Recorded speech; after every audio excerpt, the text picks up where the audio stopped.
बिना विराग के अनुराग जागृत नहीं हो सकता, ये दृढ़ गांठ बांध ले। भजन में तन्मयता है तो आप ये पकड़ पाओगे। कभी कभी भजन के आनंद में आप उमंगन में हैं और उसी समय मन निकल करके किसी विषय में फंसा देगा, क्योंकि आनंद में हैं आप। और अगर सावधान साधक है तो बचा लेगा, नहीं तो कई दिन का अंतराय पड़ सकता है उस आनंद में स्थित होने के लिए, कि जब आनंद में एकदम ऐसा झूम रहा है उसी समय वो किसी विषय में ऐसा जाकर फंसा देगा कि कई दिन तक वो आनंद पुनः लौट करके नहीं आया। साधक का जब भजन सही चले तो बहुत ही सतर्क, सावधान और उदासीन। अगर सतर्क, सावधान, उदासीन नहीं तो ये मत समझना वो टिकाऊ स्थिति नहीं तुम्हारी। एक रस भजन सिद्ध महापुरुष का होता है, साधक का चढ़ाव उतार वाला होता है। कबहू तो थोड़ो भजन, कबहू तो विशाल। तो जब विशाल भजन होता तब उन्मत्तता होती, जब उन्मत्तता होती तो मन परिपक्व अवस्था को प्राप्त नहीं हुआ, वो उसी उन्मत्तता में खसकता है विषय की तरफ। अब प्रश्न हो सकता है भगवदानंद की उन्मत्तता में विषय की तरफ कैसे खसक सकता है, क्योंकि वो सिद्ध नहीं हुआ है, उसका स्वभाव बना है, मना कष्टान इंद्रियाणि प्रकृति स्थान कर सती। बहुत सावधान रहने की मन की जरूरत है। भजन में आनंद की उत्पत्ति जो पूर्णता होती है वो तब होगी जब मन पंग हो जाएगा, पर जब तक मन पंग नहीं होता तो आनंद की उफान ऐसे आवे, उस समय बहुत गंभीर, शांत, एकदम अलर्ट, कहीं आनंद की उमगन में मन हमारा विषयों में न चला जाए। वैराग्य जितना प्रबल होगा उतना ही अनुराग जल्दी प्रकट होगा। रागी पुरुष के हृदय में अनुराग, वैरागी पुरुष के हृदय में अनुराग का प्रादुर्भाव होता है। ऐसा नहीं कि रागी पुरुष के हृदय में हो नहीं सकता, अगर वो रागी का राग प्रभु की तरफ बदल जाए तो बहुत जल्दी अनुराग हो जाए। बोले वैराग्येण समुत्कटेन, उत्कृट वैराग्य, श्रीपाद प्रबोधानंद जी, वैराग्येण समुत्कटेन विषय स्पर्शम महादुर्विष। वैराग्य अगर जीवन में नहीं, प्रभु से अपनापन जब तक नहीं होगा तो भोगों से वैराग्य नहीं होगा।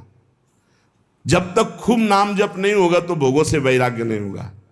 फिर हमारे और पशु के जीवन में अंतर क्या रह गया? जितना हम बढ़िया गद्दा में सोते हैं उतना सुअर कीचड़ में सोता है आनंद से। हमको रबड़ी, रसगुल्ला और सब अच्छे पदार्थ जैसे लगते हैं ऐसे उसे विष्टा आदि लगता है।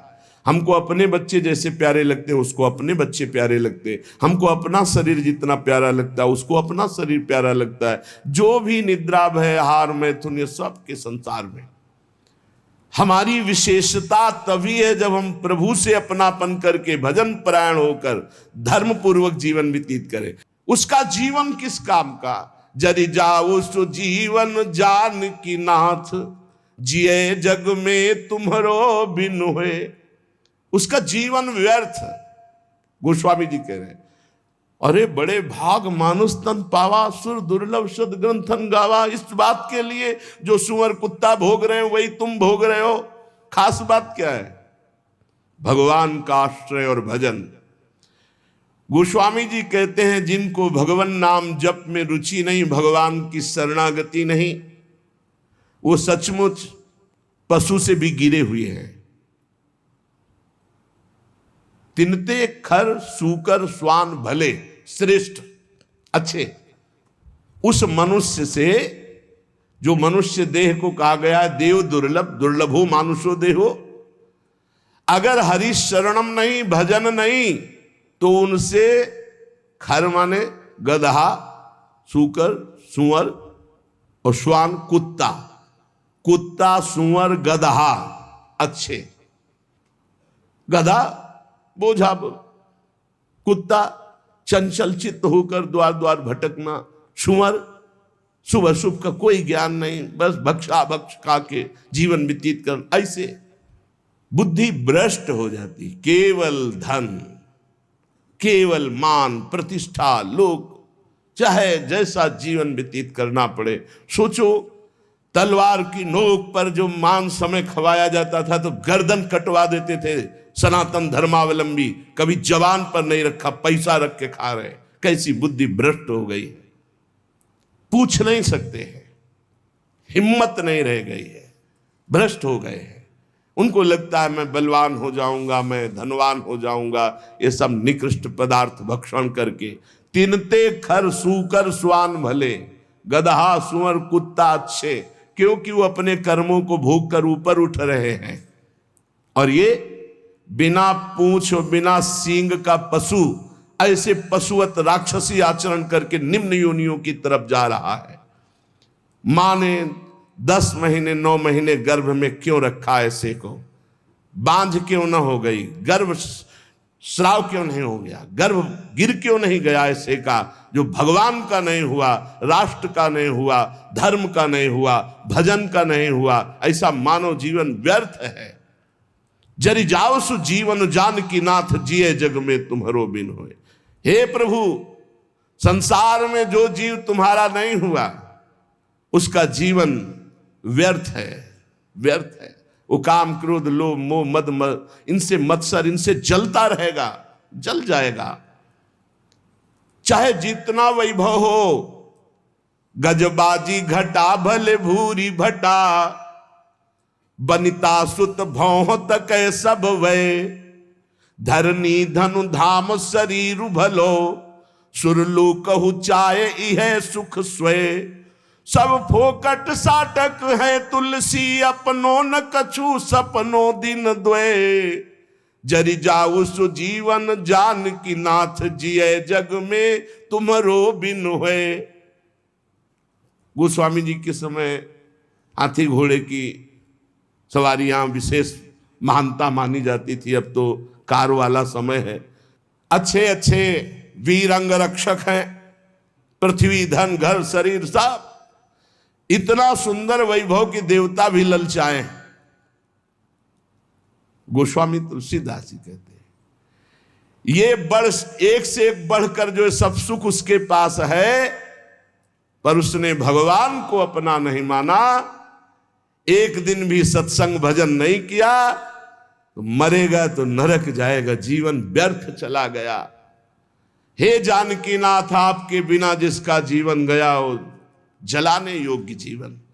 जरि जाओ सु जीवन जानकी नाथ, जिए जग में तुम्हारो वैराग्य। ये भोग हमारे समय को नष्ट करते हैं, सार्थक नहीं करते। वैराग्येण समुत्कटेन विषय स्पर्शम महादुर्विष। ऐसा वैराग्य कि जैसे कांटे का तुम्हें साल उड़ाया जाए, जिनमें छोटे छोटे लोहे के कांटे जड़ दिए जाए, अब असह्य नहीं हो जाएगा, हटाओ इसे। ऐसे नहीं कोमल वसन सुहावे है, नहीं खान पान ते भावे है, सब विषय लगे ते खा रहा है, हरि आशिक का मग्न आ रहा है। एकमात्र भगवत प्रीति के लिए व्याकुलता, और जो मिला सो शरीर पोषण के लिए धर्मयुक्त तीव्र वैराग्य का जिसके हृदय में प्रादुर्भाव होता है। तीव्र वैराग्य, सच्चा ज्ञान। अगर सत्संग नहीं सुना जाए तो चाहे जहां रह जाए बुद्धि भ्रष्ट हो जाती है। कल की चर्चा थी, गोस्वामी जी ने जोग विराग तीर्थ यज्ञ सबका कि इनसे भगवत प्राप्ति देख लो। आप प्रभु के दास होकर के संसारिक भोगों का महत्व जागृत हो गया। क्या हुआ? अरे ये भोग तो, रुपया पैसा तो उनके पीछे मारे घूम रहे जो घोर विषयी, जानते नहीं रामकृष्ण हरि कौन है, जानते ही नहीं भैया रामकृष्ण हरि कौन है। और एक कुबेर हैं जिनके यहाँ 9 निधियां, 8 सिद्धियां, संपत्ति ऐसे मारी घूमती है जैसे किसान के यहाँ गेहूं मारा घूमता है, ऐसे उनके यहाँ हीरा जवाहरात रतन सब कुबेर। ऐसे भगवान अनंतो कुबेर के स्वामी, क्योंकि अनंत ब्रह्मांड है, ये तो एक लोक के स्वामी कुबेर हैं। ब्रह्मांड निकाया निर्मित माया, रोम रोम प्रतिवेद कहे, तो हर ब्रह्मांड के कुबेर है। गर्ग संहिता में चर्चा आती, जब ब्रह्मा जी गए और सखी से कहा कि प्रभु से कह दो ब्रह्मा जी आए, तो बोले कौन लोग के ब्रह्मा आए हो? बोले और भी है क्या? बोले लाइन लगी आओ तो उन्हें दिखावे। तो दिखाया 1000 मुख वाले ब्रह्मा, 100 मुख वाले ब्रह्मा, ब्रह्म ही ब्रह्मा। तो बोले अपना पूरा परिचय बताओ। तो बोले जो भगवान वामन रूप धारण करके ब्रह्मांड कटाह से जिनके नाखून का हमने चरणामृत उतारा, गंगा जल, हम वो ब्रह्मा। बोले हाँ आ रहे हैं पता लगा। तब सखी गई, ब्रह्मा की लाइन लगी थी, ब्रह्मा की, अनंत ब्रह्मांड तो कितने कुबेर, और जब सब कुबेरों के यहाँ की जिनके यहाँ संपत्ति पहुंचाती है जो, वो लक्ष्मी जी की सेविका है, और लक्ष्मी जी स्वयं भगवान की चरण दासी है। ऐसे भक्त होकर, ऐसी भक्ति का अवलंबन लेकर भला कोई ऐसा, इसीलिए जब तक भगवान का आश्रय और भजन नहीं, बिल्कुल कोई भी हो, वो जीवन व्यर्थ है, कहीं भी हो। सच्ची मानिएगा, हृदय से कह रहा हूं, अगर नाम जप नहीं करोगे, भगवान का आश्रय नहीं लोगे, तो ऐसी हवा है माया की तुम्हें कोई नहीं बचा सकता। वो आपसे ऐसे आचरण, ऐसी क्रियाएं करा देगी जिस, अगर भगवान के आश्रित हो, चूक हो भी जाती है, निंदा हो भी जाती है, अपमान हो भी जाता है, तो एक शब्द याद रखो, नामे भक्ता प्रणश्यति। भगवान कह रहे मेरे भक्त का नाश नहीं हो सकता। रात न प्रभु चित चूक किए की, करत सुरत सै बार हिए की। चूक हो गई, भगवान संभाल देंगे, उनकी प्रबल प्रचंड माया है। वैराग्येण समुत्कटेन विषय स्पर्शम महादुर्विष। ऐसा असहनीय होना चाहिए वैरागी के लिए विषय, कि जैसे बढ़िया खीर बना के, बढ़िया मिठाई बना के रखे हो, कान में कोई आग कह दे इसमें विष मिला है, तो आप खा नहीं सकते। ऐसा दुर्विषय आपके लिए नाना प्रकार की भोग सामग्री होनी चाहिए भगवत प्राप्ति के लिए।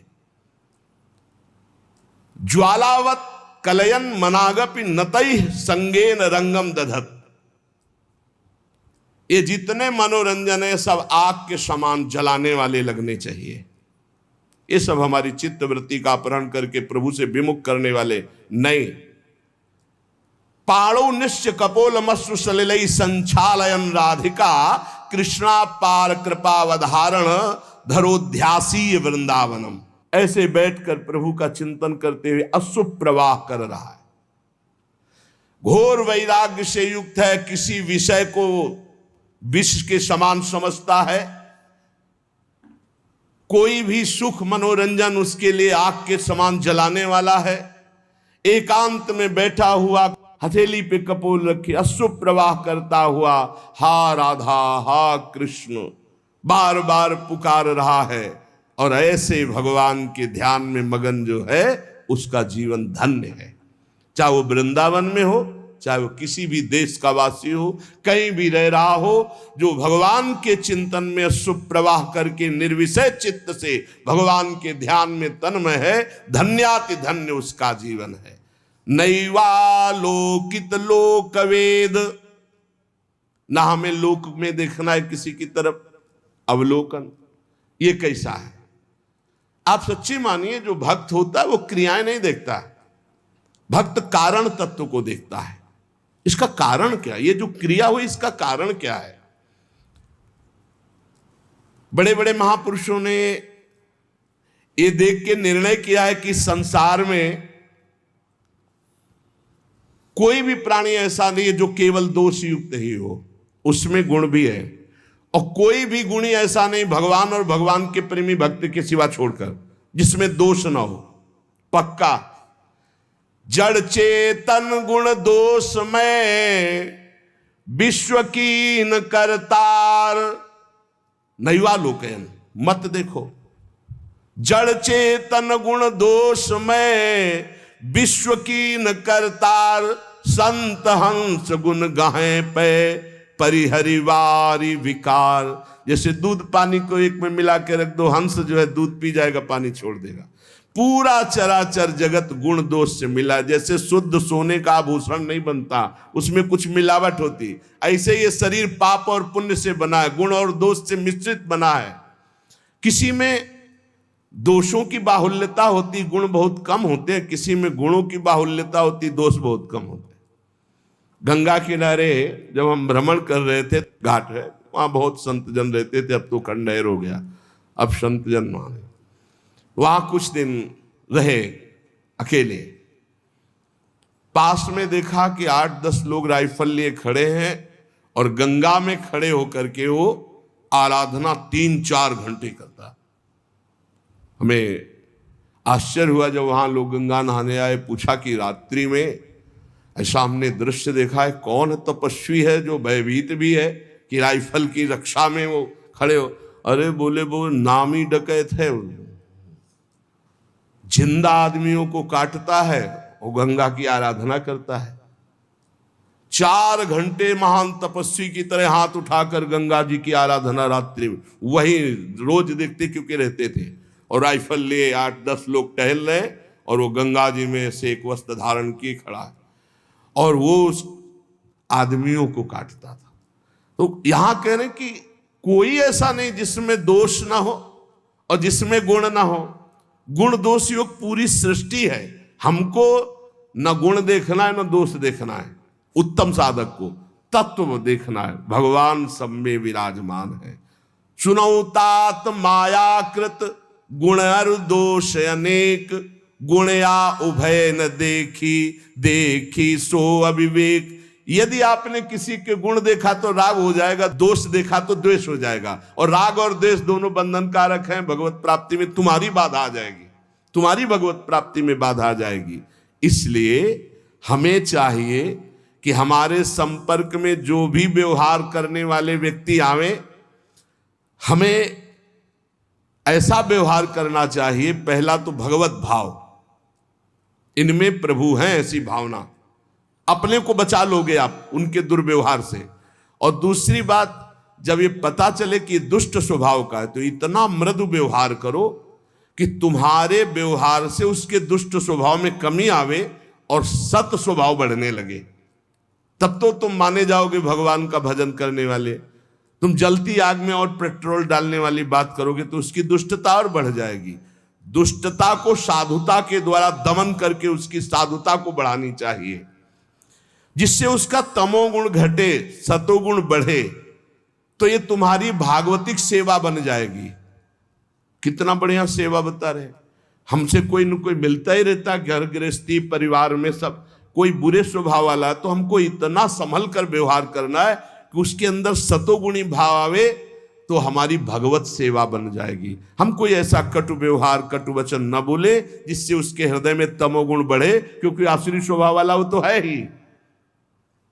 यदि हम अपने द्वारा अमृतमय वचन से, निर्दोष चेष्टा से, नम्र भाव से व्यवहार करेंगे तो ये भगवत सेवा बन जाएगी और इसका प्रभाव उसके हृदय में निश्चित पड़ेगा। निराश मत हो किसी भी स्थिति में। अगर परमार्थ में निराशा, भोगों में तो निराशा कर लो, जगत में निराशा कर लो, लेकिन परमार्थ में निराशा नहीं होनी चाहिए। पता नहीं मैं प्रयास कर रहा हूं इसका सुधार हो कि ना, पता नहीं मैं अपना प्रयास कर रहा हूं मेरा सुधार हो कि ना, पता नहीं जो भजन कर रहा हूं इससे सुख मिले कि नहीं, पता नहीं भगवान मुझे जान रहे हैं कि नहीं कि मैं उनका भक्त हूं। किसी भी तरह का संशय मत करो। परमार्थ में निराशा ठीक नहीं है और स्वार्थ में निराशा बहुत ठीक है। स्वार्थ में आशा ठीक नहीं, व्यवहार में आशा ठीक नहीं, परमार्थ में निराशा ठीक नहीं। स्वार्थ में नैराश्यम परमम सुखम, आशा ही परमम दुखम, नैराश्यम परमम सुखम। और परमार्थ में निराशा ठीक नहीं है। नहीं भगवान मिलेंगे, नहीं मैं सब दोषों पर विजय प्राप्त करूंगा, नहीं मैं प्रयासरत हूं इसका परिवर्तन निश्चित होगा, नहीं जो अभी परिस्थिति चल रही इस परिस्थिति का परिवर्तन करके रहूंगा, ये आशा इधर ठीक है और भोगों की तरफ निराशा ठीक है। यदि हमारे हृदय में निराशा आ गई परमार्थ से तो फिर पतित हो जाएंगे। निराशा ना आने पावे भगवत मार्ग में। किसी भी स्थिति में अगर निराशा आ रही हो तो फौरन किसी संत महात्मा से मिलो। जैसे मोबाइल की बैटरी डिस्चार्ज हो जाती है तो चार्ज करना पड़ता है ना, तो कभी कभी माया के ऐसे संग मिलते हैं जिससे हमारा परमार्थ खो जाता है, हमारे अंदर हीन भावना आने लगती है। हमें तत्काल किसी महापुरुष का चरित्र पढ़ना चाहिए, किसी महापुरुष के समीप जाना चाहिए, तो हमारे हृदय में एक नवीन उत्साह बढ़ेगा और हमारा परमार्थ संशय रहित हो जाएगा। सठ सुधरे सतसंगति पाई। बड़े से बड़े दुष्ट साधु संग से सुधर जाते हैं। हमें प्रयास रखना चाहिए हमारे आसपास जो वातावरण दुष्टता का हो तो निराश ना हो, उसे सुधारने का प्रयास करें, और ना सुधरे तो भगवत भाव कर ले, अपना भाव न बिगड़ने पावे। मनुष्य जीवन बहुत दुर्लभ जीवन है, पर इसमें सबसे ज्यादा घाटा है कि कोई ठिकाना नहीं कब तक जिएंगे, कभी भी मर सकते। दुर्लभो मानुषो देहो पर देहिनाम क्षण भंगुरा, एक क्षण में नष्ट हो जाने वाला है। देहिनाम क्षण भंगुरा, किसी भी क्षण, जैसे पानी का बुलबुला है कभी फूट सकता है, जैसे पत्ते में लटकती हुई बूंद कभी टपक सकती है, जैसे अंजुली का पानी कभी खत्म हो सकता है, चाहे जितना कस के बांधो।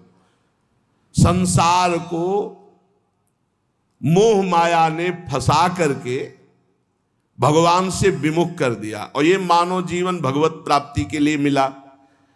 जिसको सत्संग मिल गया, अब निश्चित हो गया उसे भगवत प्राप्ति हो जाएगी। बस सत्संग छोड़ना नहीं, सत्संग पकड़े रहना। नहीं, चाहे जहां तुम यमुना किनारे वास करो, झोपड़ी बना के, चाहे अहम का पोषण तुम्हारे होता रहेगा। कितने ऐसे साथ पूरा जीवन ना पाई है बिन स्वामी अकेल, विपिन बसत वैराग्य जुत, विपिन बसत वैराग्य जुत, जो लड़काई खेल। जैसे कोई बच्चा हट ठान ले, ऐसे वैराग्य के बल पर हम कि भगवान की प्राप्ति कर लेंगे, नहीं नहीं, ये संबंध से प्राप्ति होती है, और अहंकार गुरुजनों की कृपा से क्षीण होता है।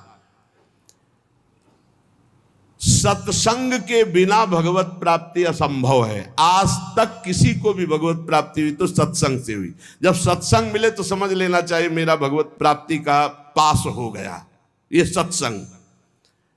और सत्संग मिलने के बाद जब भजन में रुचि बने तो समझना चाहिए सत्संग मिला है।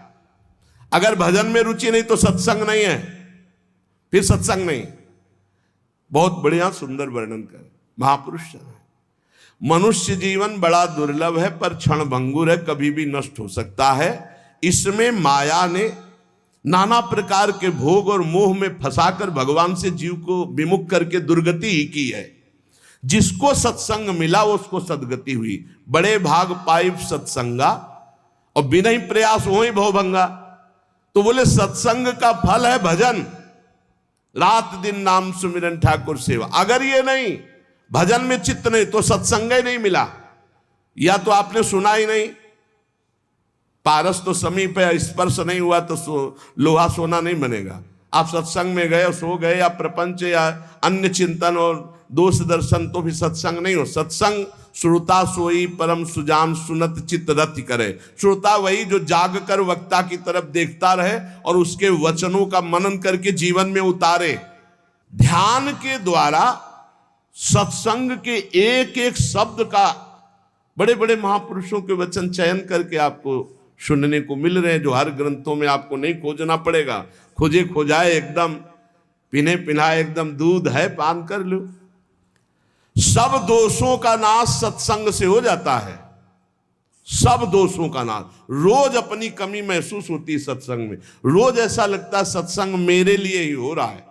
सच्ची बात मानिए, अपने लोग जो सत्संग कथन श्रवण करते तो रोज लग रहा है कि ये कमी तो मेरे में है, ये कमी तो मेरे में। संपूर्ण दोषों से रहित सत्संग कर देता है। संसार के ये भोग देखने में लुभावने सुहावने लगते हैं, लेकिन ये मीठे लड्डू जहर भरे हैं, कुछ नहीं, कुछ नहीं है। किसी भी भोग में कुछ नहीं। पूरा जीवन जो गृहस्थ धर्म से युक्त है, आप लोग बोलो आपके पास क्या मिला, पूरे जीवन में क्या मिला? क्या है तुम्हारे पास? है क्या तुम्हारे पास जो इस मृत्यु लोक से भगवत धाम ले जाओ? है क्या? वो नाम, वो परोपकार, वो भगवत सेवा, समाज सेवा। अगर नहीं तो कुछ नहीं है आपके जीवन में, कुछ नहीं। यदि आपने किसी भूखे को भोजन नहीं पवाया, पानी नहीं पिलाया, किसी बीमार की दवा नहीं कराई, पशु पक्षी की सेवा नहीं, भगवान का नाम जप नहीं किया, ठाकुर सेवा, समाज सेवा, तो क्या जीवन तुम्हारा? धिक्कार जीवन। कुछ भी हो, खाली हाथ वही अपने कुकर्म का बोझा, पाप की गठरी लेकर जाओगे। अतएव विचारवान संतों की अनुभवयुक्त वाणी का सत्संग जो सुनो, उसे बिल्कुल अक्षरशः अपने जीवन में उतारो। विषय पंख में बूढ़त भोरी। स्वामिनी जी, हम तो विषय रूपी दलदल में डूब रही हैं, निकलना भी चाहें तो दलदल में और धंसना होता है। अब आप निकाल दो। करो कृपा अब सहज किशोरी, हे किशोरी जू सहज में करुणा वरुणालय आप कृपा करती हो, हेतु की कृपाल हो, हम पर कृपा कर दो, क्योंकि हम में कोई साधन नहीं, हम तो विषय पंख में डूब रहे हैं, विषय रूपी दलदल में धस रहे हैं। जहां देखो तो भूरी सखी आकांक्षा करती हुई पाई जाती हैं, तो क्या भूरी सखी को श्री जी मिली नहीं क्या? इसी के ऊपर पद है, बोले मन मेरो, भूरी सखी समझना, प्राय ये विकल ही रहती, जो पद देखो हाय हाय स्वामिनी जो कब मिलोगी कब, तो ऐसा लग सकता है किसी को कि भूरी सखी इतनी विकल है और श्री जी मिली नहीं। पद देखो, शब्द में पकड़ना, शब्द में स्थिति झांकने को मिलती महापुरुषों की, ऐसे नहीं पहचाना जा सकता। उनके शब्द में बैठ करके जाओ तो पता चलेगा हृदय में क्या स्थिति है। मन मेरो रहे प्रेम रस छाको, भूरी सखी के कोई ये मत समझना कि भूरी सखी प्रियालाल से एक सेकेंड के लिए भी अलग है। प्रेम रस छाको का परिचय क्या है? तन मन के बिछुरे नहीं, चाह बढ़े दिन रैन, कबहु संजोग न मानही, देखे भरी भरी नैन। नेत्र भर के प्रतिपल रूप पान करते हुए, निरंतर समीप रहते हुए भी ऐसा आभास होता है कभी मिले नहीं, और वो मिलने की छटपटाहट, ये प्रेम। मन मेरो रहे प्रेम रस छाको, कहां है तुम्हारा मन? बोले बिरमय मंजुल कुंज निकुंजन माही, तट न तजय यमुना को, मन मेरो रहे प्रेम रस छाको। मेरा मन प्रेम रस से तृप्त है, छका हुआ है, हर समय कुंज निकुंजों में प्यारी जू की चरणों के पीछे डोलता है, और कहीं यमुना का पावन पुलिन नहीं छोड़ता।